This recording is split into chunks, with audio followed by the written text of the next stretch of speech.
My name's Matt, one of the pastors here. I know we have a lot of guests with us tonight, so thank you for coming. It's kind of an interesting evening, is it not, where you come middle of the week, it's dark out, and you start talking about how you're just a bunch of dust.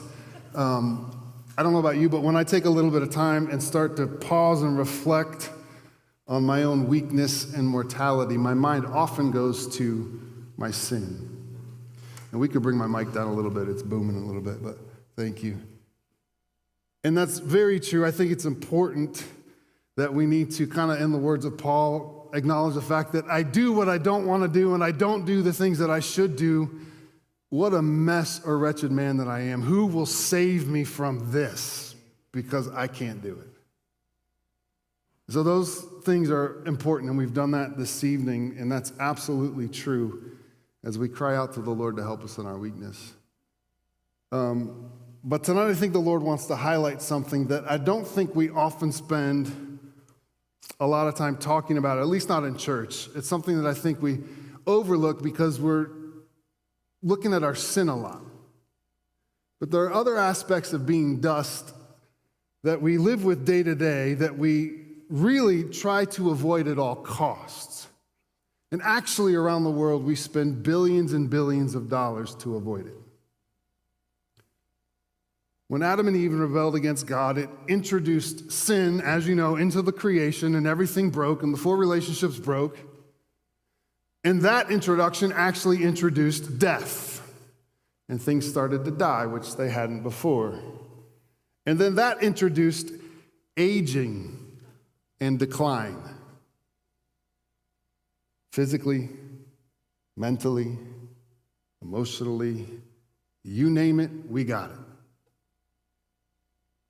And so I turned 46 a few weeks ago, and to some of you that is really old. Students, don't raise your hands. And to others of you, you still think I'm a kid. And right now you're chuckling already. You're like, this guy doesn't even know. Well,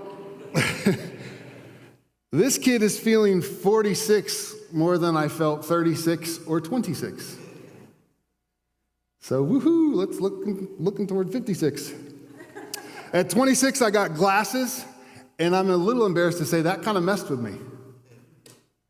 And what tipped me off that I needed glasses was I couldn't see the sports scores on the TV, and I still can't. It's not gotten any better. At 36, I reached the tipping point with my hair loss. When we were sitting at dinner one night, and one of my sons walked by and very lovingly said, "Dad, why do you have a circle on the top of your head?" To which I went immediately to the bathroom and shaved it all off. At 40, I could still whoop my boys in basketball. I can't do that anymore. I really can't do that anymore. At 46, I think I can barely still beat them in wrestling.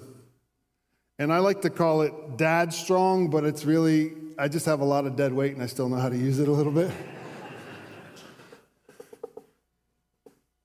I have crow's feet by my eyes. It's annoying. I didn't think I'd ever care about that. Increasingly, a word or somebody's name escapes me, and I cannot get it. My skin takes longer to heal. That's super annoying, especially because I bump my head all the time. I have a scab here that's been there for a long time. I get sore 3 days after physical activity, and I stay sore for a lot longer than I used to where I don't even remember why I'm sore anymore. We hate this, don't we? And many of us try to do all that we can to fight against it. And there's no shame in that. But I think the thing is that we don't like limitations. We don't like not being able to do things, especially things that we used to be able to do, or especially things that we used to pride ourselves on because we were pretty good at it. And when we lose the ability to do those things, it's crushing, it's frustrating, it's angering. And so I think part of the appeal of technology is it tries to scratch at that itch that we have, like I think Eve had when Satan went to her and said, well, God doesn't want you to do that because then you'll become like him. And she's like, So our phones now give us a sense of omniscience. We can have whatever information we want in a millisecond.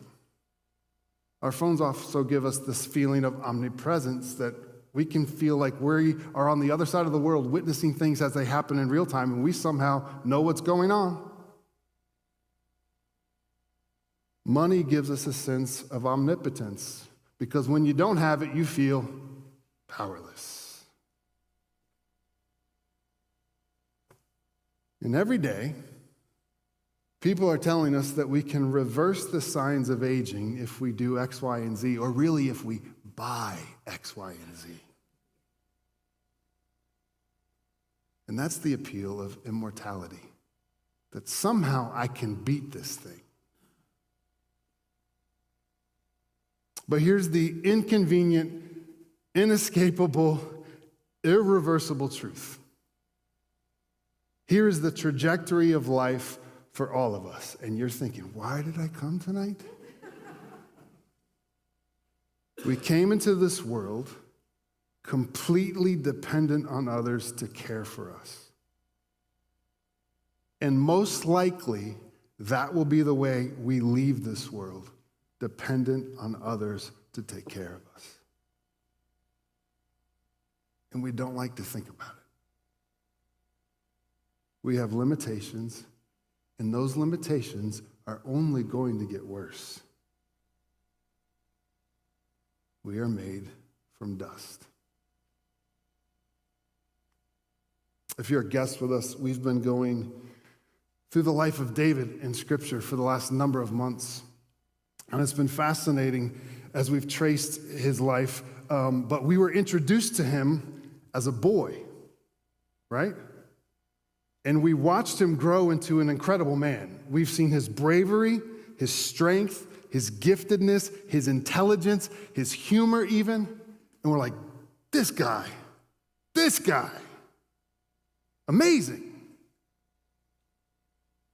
And on Sunday, we ended with a cliffhanger where he is in a standoff basically with his son, Absalom, who has turned the kingdom against him. And most scholars believe that at this time in David's life, he's probably around 60 years old. So the text tells us that he was ready to lead his troops into battle. Like, not a problem. Like, this is my son. It's a problem I've largely created. Like, let's go. He's been making decisions all along the way as he's leaving Jerusalem. He's organizing things and being strategic. And he's like, let's go. But as he prepares to go out against his son, he's advised to stay behind, as his men know that he's the primary target his son is after. And so they tell him to stay behind, not because he's incapable or weak, but because they want to protect him if they have a chance. But fast forward a few years. We know that he died at the age of 70, okay? So somewhere between 60 years old and 70 years old, we get this story. And I'm going to read just 3 verses from 2 Samuel 21. So on Sunday, we ended at the end of 17. So fast forward a little bit. 2 Samuel 21. This is an occasion where apparently 4 of the descendants of the giant Goliath pick a fight with Israel. The Philistines are back for another round. And the giant that David killed as a teenager, now his sons are of fighting age, and they want a piece of that guy. It's kind of like LeBron still playing in the NBA and the young Bucks wanting their shot at him. And so 2 Samuel 21:15 says this. The Philistines again waged war against Israel. David went down with his soldiers, and they fought the Philistines, but David became exhausted. Then Ishbi-Benob, one of the descendants of the giant, whose bronze spear weighed about 8 pounds and who wore new armor, intended to kill David. But Abishai, son of Zeruiah, came to his aid. This is the guy we learned about last week. He's a good right-hand man. He struck the Philistine and killed him. Now, how often have we seen this in an action movie, right? The hero is like, he's about to die, and then the sidekick comes from the side and like gets rid of the villain. It's exactly what just happened. Abishai sees that David is exhausted and in distress. This giant, little giant's about to kill him. Abishai, who's not afraid to pick a fight, takes him out. And then the last part of verse 17 says this. Then David's men swore to him, "You must never again go out with us to battle. You must not extinguish the lamp of Israel." Do you realize what just happened? They took David's car keys from him.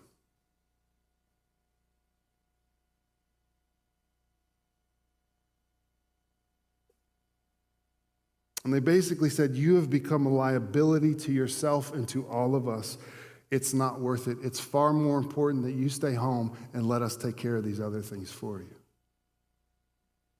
And no, you can't get on the roof and clean out the gutters on Saturday."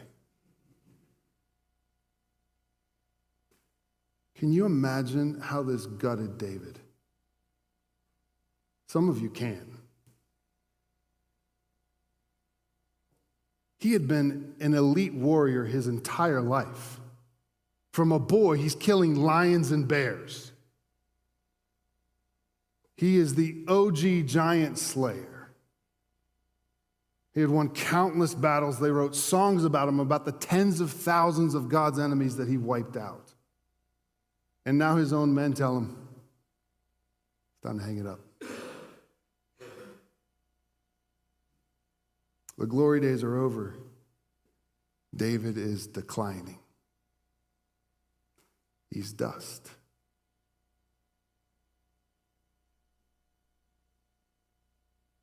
So we get to the New Testament. And the Apostle Paul, he's getting older.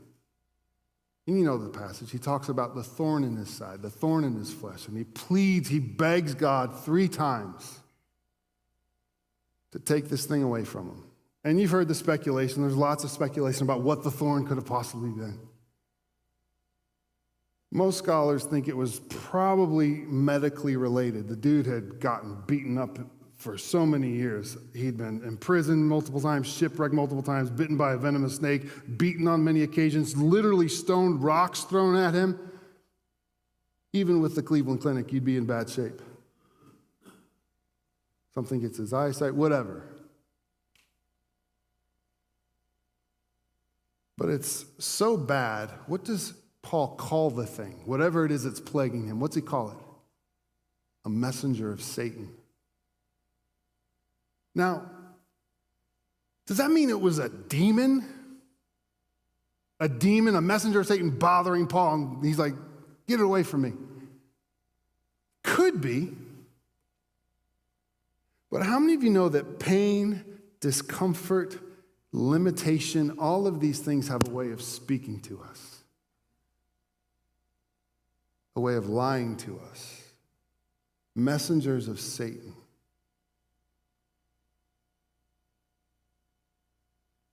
And those things can say to us lies like, well, where is God now?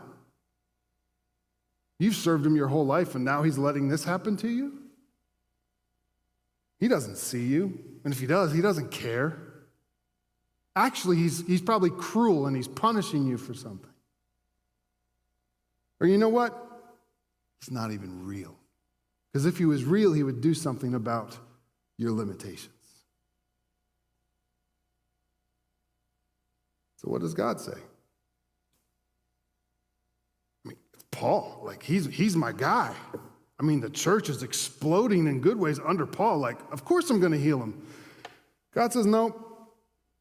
Paul, actually, my grace is sufficient for you. It's enough for you. I don't need to take the thorn. For my power is perfected in weakness. And it's like God is saying, Paul, believe it or not, this is better for you. You are going to get more of me by me not taking that thing from you. By me leaving the limitation with you, you're going to get more of me. We're dust. Finally, Jesus. I was pondering this. I was like, man, Jesus doesn't get it. I mean, Jesus, when he died, he's around 33. He never got old. He died in the prime of his life. He wasn't staring down a hip replacement or arthritis or high blood pressure or dementia or cancer. He didn't have to deal with any of that. How could he possibly understand what I'm going through? You know this.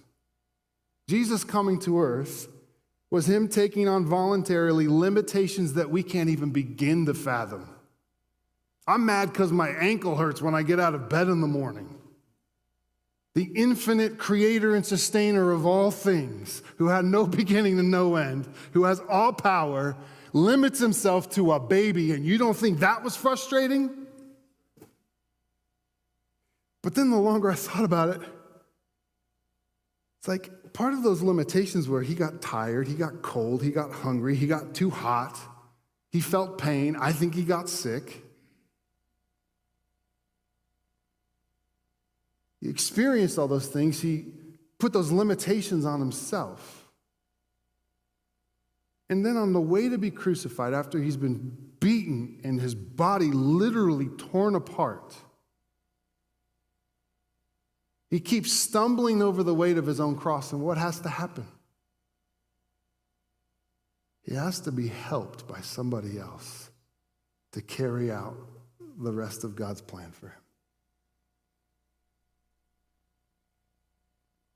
A limitation that he embraced. Jesus understands limitations, and he took them on himself to get us out of ours. In his mercy, he kicked Adam and Eve out of the garden so they wouldn't keep eating from the tree of life and be perpetually stuck in that broken state of misery and limitation and just perpetually living in that. He says, you can't eat from that anymore. He kicks them out, which means that they would now die. But he had a plan.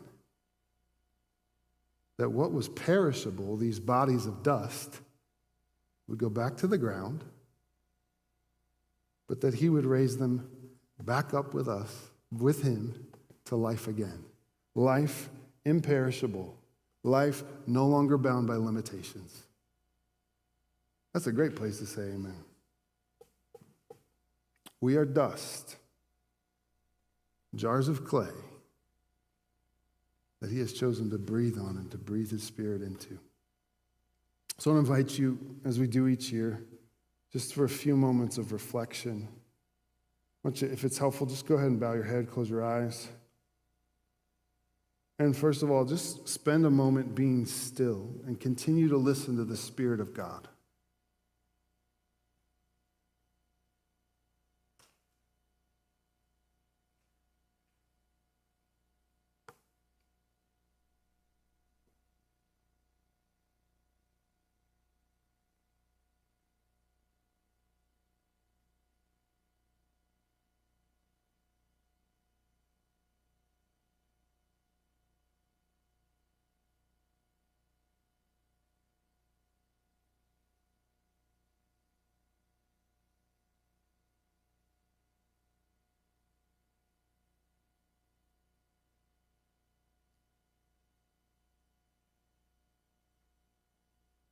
What limitations are you experiencing in your life right now?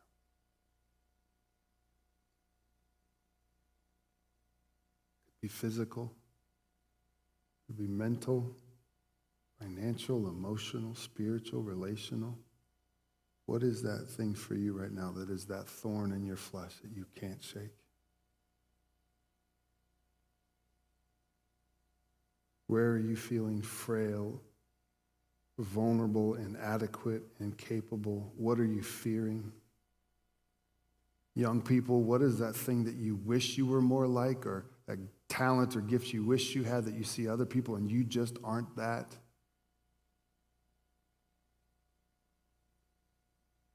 If something's on your mind right now, would you just acknowledge that to the Lord? You naming that thing before him in your own heart, in your own way, under your breath, whatever you want to do, that is actually worship and prayer. by bringing that thing to him. Would you do that?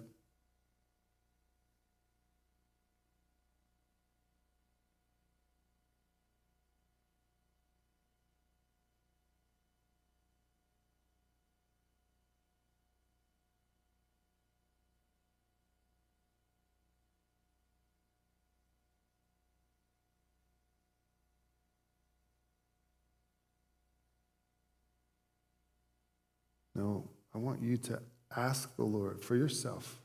Would you ask the Lord to show you how he would desire to use those things to give you more of himself? Lord, how do you want to meet me in this limitation? How do I get more of you like you promised Paul?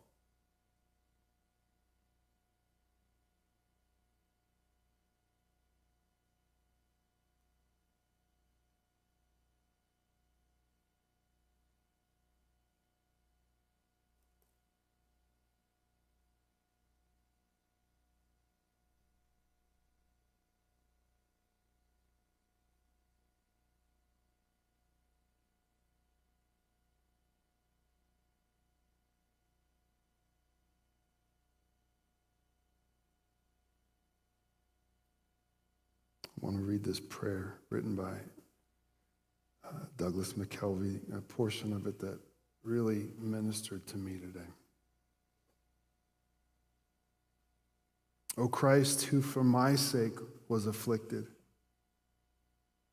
look upon me now with eyes of compassion, for I suffer a slow anguish without remedy. My strength, my skill, my coordination slowly erode like sandbanks dissolving into the lapping waves of an encroaching tide. My mind and thoughts stutter and wend like storm-frayed moths straying in their halting flights. Amidst this deterioration, amidst the slow lamentation of knowing myself in steady decline, even amidst this, O Christ, reveal yourself to me more precious, more adequate, more intimate than I have ever known you. As I must endure this long, forced march toward an increasing helplessness, by grace, O God, do not let it become a descent into fetid marshlands of despair. Instead, let my soul be tutored even by this harsh condition, made more tender and pliable and less resistant to your perfect love. Indeed, Lord, let this decline serve to expose any lies I have believed about myself and about you, unto the end that I might in these days encounter you more truly and know myself well hid in your mercies. As I struggle with ever-present frustration at the loss of agency and faculties I once took for granted, even so, O Lord, awaken my heart to the all-sufficiency of your grace. Let me see, my God and Father, how you are no less my soul's provider, how your Spirit is no less my comforter, how your Son is no less my shepherd now than when I was more able. For I have lived so much of life as if it were a graded performance, harried, pressured, straining to achieve, striving to be good enough or useful enough to finally commend myself to you. Now show me how even this slow loss might be a subversive mercy, inviting me to finally surrender to this better truth.